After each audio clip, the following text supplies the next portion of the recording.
I just got dropped off in Pembroke, North Carolina, 1,867 miles away from my home, a place I've never been in my life. Scared, afraid, not knowing what I was going to do.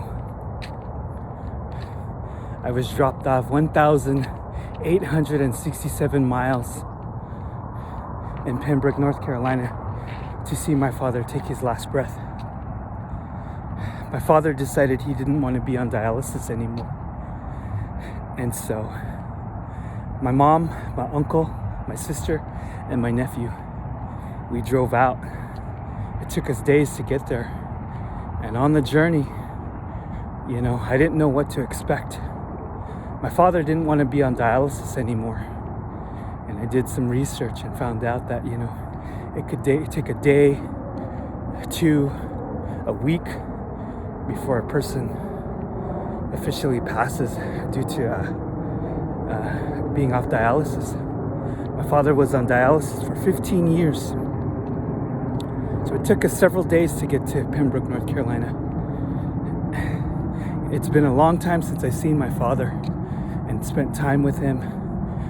From his diabetes, he lost half his foot. He lost his kidneys. He lost his hearing. And so for years, we would just text.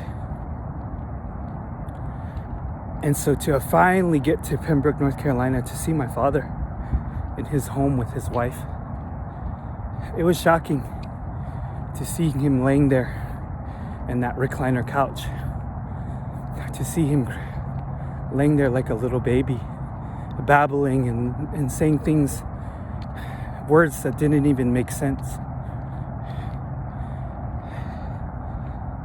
It was shocking and just crazy to see my father lay there.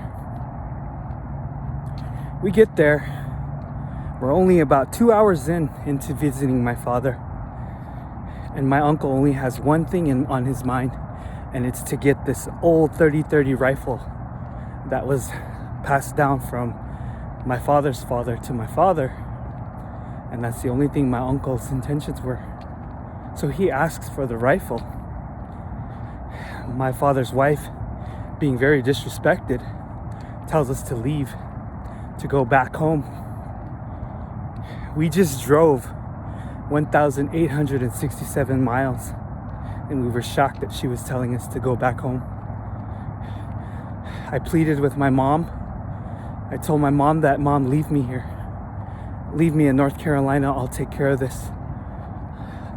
I'll bring my father back to the Hopi reservation. So my mom and uncles, I'm so upset with my uncle for what he did. My sister, they give me some money and I stay. My mom and uncle and sister and little nephew leave. I knock on the door and I plead with her. Please, let me stay here with my father. My father has nobody to be here with him from his home.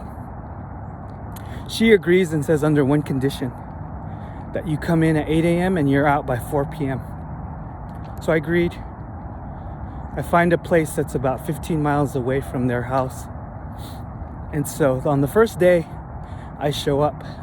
My father is still laying in that recliner chair.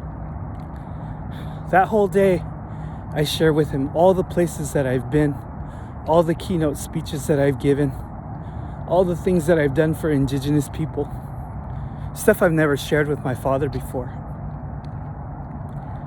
His wife listens. She invites me to dinner. Says, "Would you like to eat a meal with me?" And I eat with her. I talk to her, and she's just blown away by all the things that I've done. And I told her, I never shared this with my father because I didn't want to hurt his feelings. I knew he missed me. And she said, yes, he did. Next day I come back. The next day I come back, she's getting more used to me coming. She lets me use my father's truck. And so from there, I would drive 15 miles back to see my father. I was trying my best because I really wanted to bring him back to Hopi.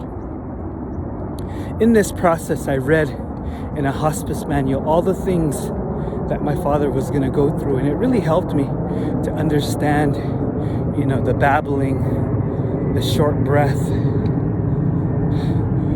to see him be agitated, to see all of these things follow suit with the hospice manual. It really helped me understand. By the 5th day, I'm talking, she breaks down and cries and says, "I love your father so much. I want him to be here with me, but I know he needs to be with his people. I'll let you take him back under one condition, that we have a service here for him, a church service, and that you take him home and you bury him and have his church service for him." It was tough for me to swallow because I knew my father was very traditional. So I agreed.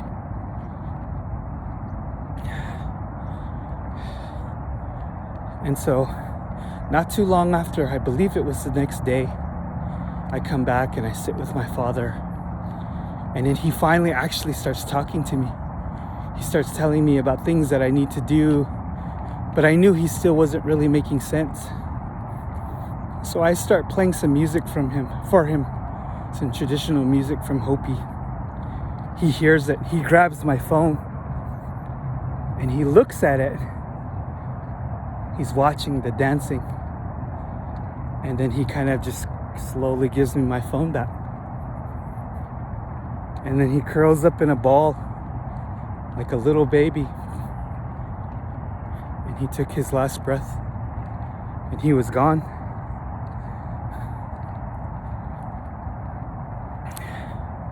We had that church service for my father. It was amazing to see all the people who came to see, who knew my father. My father wasn't there long, and he already had a street named after him, Pahona Street, in Pembroke, North Carolina. I then took my father home. My family was upset that we were doing a church service and not traditional. In my mind, I thought, now that I have my father on my reservation, I can bury him our traditional way. But as a man of my word, and I buried my father the way his wife wanted. It was a tough decision. When my father came, we had our wake service for my father. He looked at peace. He looked young. He looked like he was just sleeping. At that moment, I knew that it didn't matter if we buried him in a church or not. I knew in my mind and my heart that my father still stuck to his own traditional ways, and regardless of how he was buried with pride and dignity of his culture and his history.